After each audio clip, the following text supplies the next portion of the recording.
Nagpupuri kami sa'yo, Panginoong Jesucristo. Nagpupuri kami sa'yo, Panginoong Jesucristo. Sa ulap na maliwanag, ito ang siyang pahayag ng Diyos Ama na nangusap. Ito ang mahal kong anak, lugod kong dinggin ang lahat. Nagpupuri kami sa'yo, Panginoong Jesucristo. Sumainyo ang Panginoon. At sumaiyo rin Ang mabuting balita ng Panginoon ayon kay San Mateo. papuri sa iyo, Panginoon. Noong panahong iyon, isinama ni Jesus si Pedro at ang magkapatid na Santiago at Juan, at sila'y umakyat sa isang mataas na bundok. Samantalang sila'y naroon, nakita nilang nagbagong anyo si Jesus. Nagliwanag na parang araw ang kaniyang muka at pumuting parang busilak ang kaniyang damit. Nakita na lamang at sukat ng tatlong alagad na si Moises at Elias na nakikipag-usap kay Jesus. Kaya't sinabi ni Pedro kay Jesus, Panginoon, mabuti pa'y tumito na tayo. Kung ibig ninyo, gagawa ako ng 3 kubol, isa sa inyo, isa kay Moises, at isa kay Elias. Nagsasalita pa siya nang liliman sila ng isang maningning na ulap, at mula rito'y may tinig na nagsabi, Ito ang minamahal kong anak na lubos kong kinalulugdan. Pakinggan ninyo siya. Ang mga alagad ay natakot nang gayon na lamang nang marinig nila ang tinig at sila'y napasubasob. Ngunit nilapitan sila ni Jesus at hinipo. Tumindig kayo, sabi niya, huwag kayong matakot. At nang tumingin sila, ay wala silang nakita kung hindi si Jesus. At habang bumababa sila sa bundok, iniutos ni Jesus sa kanila, huwag ninyong sasabihin kanino man ang pangitain hanggat hindi muling nabubuhay ang anak ng tao.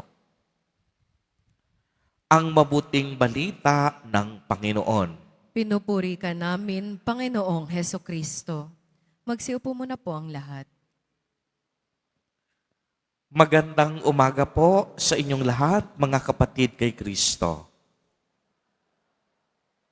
Sa lahat po ng ating mga taga-subaybay, sa iba't ibang online platforms, at sa lahat ng ating mga kadiboto, sa iba't ibang panig ng Pilipinas, at maging sa buong mundo, kung saan tayo ay naaabot ngayon ng ating live streaming. Mapayapang umaga din po sa inyong lahat.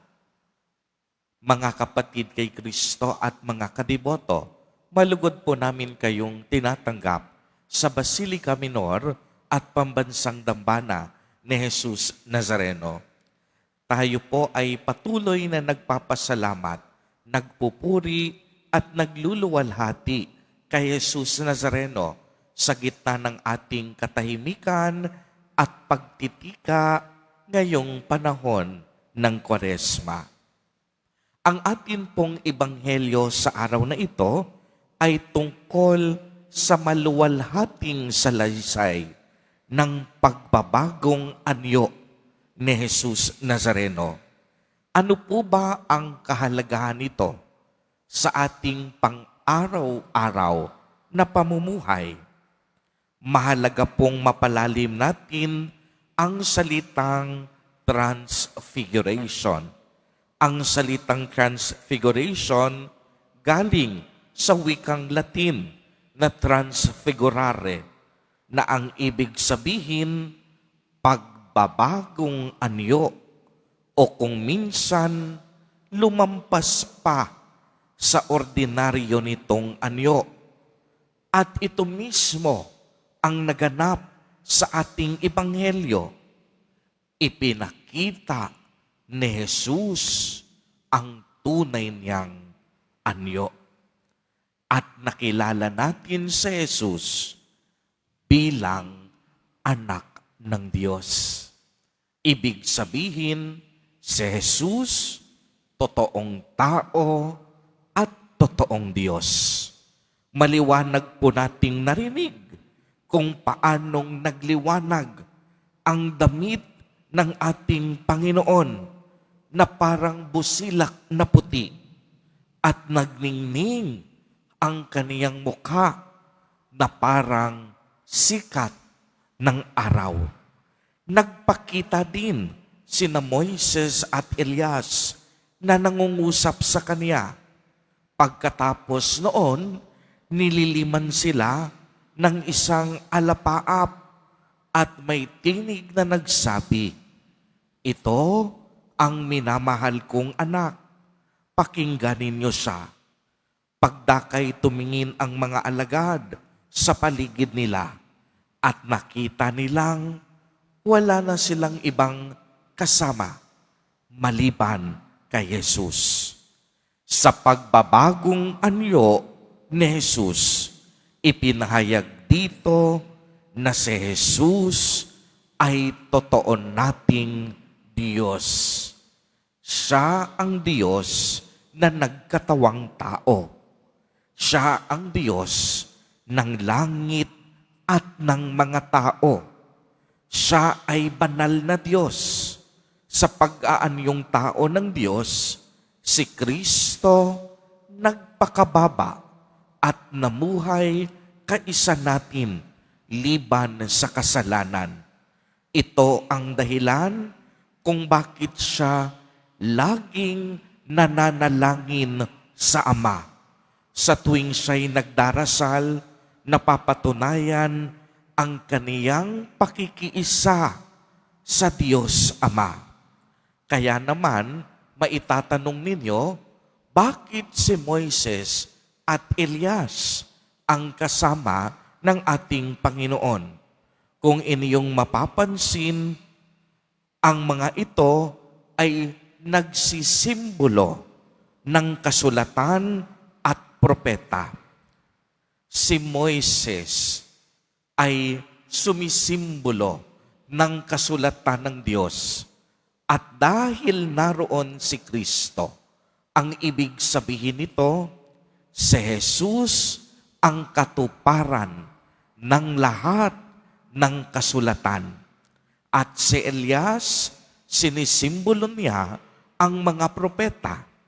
At si Jesus Nazareno, siya naman ang sumisimbolo ng kaganapan ng lahat ng propeta. Ang ibig sabihin nito, si Jesus Nazareno ang kaganapan ng kasulatan at ng mga propeta.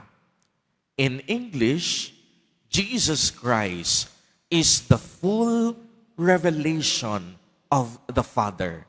He is the fulfillment of the Scriptures, and He is the fulfillment of the prophets. Siya ang pinakarurok ng pagpapahayag ng Diyos Ama. Lahat ng naisabihin ng Diyos Ama, sinabi na ni Jesus Nazareno. Ang nais ipaalam sa atin, ipaabot sa atin ng Diyos Ama, ipinahayag na ni Jesus Nazareno. Dahil siya ang kaganapan, siya ang bumuo ng lahat ng kasulatan at lahat ng mga propeta.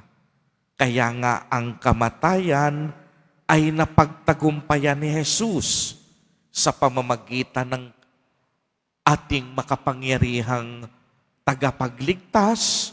Ang kamatayan ay nagapi at nagtagumpay ang pag-ibig at awa ng Diyos. Kaya alam po ninyo, habang ako'y nagninilay, muling sumagi sa aking isip yung isang awitin na pinamagatang Mabuhay sa Pag-ibig. Napakaganda nung lyrics nito.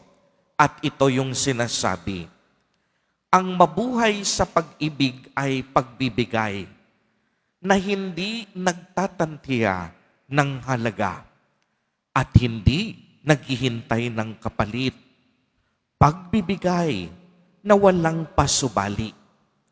Naibigay ko na ang lahat, magaan akong tumatakbo. Dukhaman ako sa lahat. Ang tanging yaman ko ay mabuhay sa pag-ibig. Mga kapatid, ang tunay na umiibig, nagliliwanag. Ang tunay na umiibig, nagbabago tungo sa kabutihan. Ang tunay na pag-ibig, nagbabago ng anyo mula sa kadiliman patungo sa liwanag. Ang tunay na pag-ibig, walang hinihintay na kapalit. Ituring mang dukha sa mundo, pero kung tinataglay ang diwa ng pag-ibig, siya ang pinakamayaman sa paningin ng Panginoon. Ito ang paanyaya sa atin ng pagbabagong anyo ni Jesus, na tayong lahat magbago din at matutong umibig. Magbago tayo ng ating buhay. Ito ang paanyaya ngayong panahon ng Kwaresma. Mula sa buhay na punong-puno ng kadiliman, patungo sa buhay na puno ng liwanag. Ibig sabihin, mula sa makasalanang buhay, inaanyayahan tayo na magkaroon ng isang banal at ganap na buhay. At ang pagbabagong ito, magaganap lamang kung tayo ay magsisisi at magbabalik loob sa Diyos. Mga kapatid, ito po ang paanyaya sa atin ngayong panahon ng Kwaresma. Habang lalo nating pinapalalim ang ating buhay panalangin, inaanyayahan tayo na magbago na tayo ng takbo ng ating maling pag-iisip at maling pag-uugali. Nung si Jesus Nazareno nagliwanag, ito ay paanyaya sa ating lahat. Magliwanag din tayo sa kabutihan at pagmamahal. Magliwanag tayo sa kapatawaran at kapayapaan. Magliwanag tayo sa paghilom at pagkakasundo sa isa't isa. At higit sa lahat, magliwanag tayo sa pamamagitan ng pagmamahal. Mga kapatid kay Kristo, huwag nating tatandaan, huwag nating kakalimutan at lagi nating tatandaan. Kung gusto mong magliwanag ang iyong buhay, subukan mong magmahal ng tunay. Amen. Amen.